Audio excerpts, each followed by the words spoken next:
Hello বন্ধুরা, আমি নন্দিনী। আমি চলে আসলাম আবারও একটা নতুন ভিডিওর সাথে।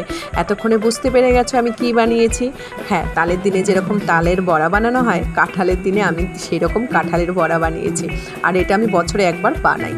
আর যেরকম তো কাঁঠাল আমরা সেরকমভাবে একটা খাই না, তো বড়াটা বানালে খুব টেস্টিই লাগে।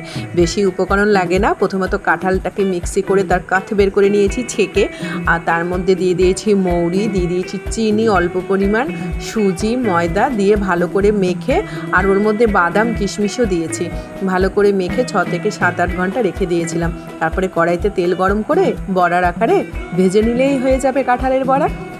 তবে হ্যাঁ, আঁচটাকে কিন্তু একদম মিডিয়াম রাখতে হবে যাতে পুড়ে না যায়। এই পিঠ ও পিঠ করে সুন্দর ব্রাউন কালার করে সুন্দরভাবে ভাজতে হবে। দেখেছো কি মিষ্টি লাগছে দেখতে। আর তোমরা আমাকে অবশ্যই বলবে কে কে কাঁঠালের বড়া বানিয়ে আমার মতো এইভাবে খাও, অবশ্যই জানাবে। আর যারা না খেয়েছো তারাও একবার বানিয়ে খেয়ে দেখো, কি যে অপূর্ব লাগে।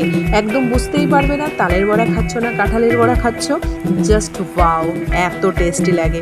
তো ভিডিওটা এই পর্যন্ত। ভালো লাগলে একটা লাইক, কমেন্ট, শেয়ার করে দিও। আর দেখা হচ্ছে আবারও নেক্সট কোনো একটা নতুন ভিডিওতে।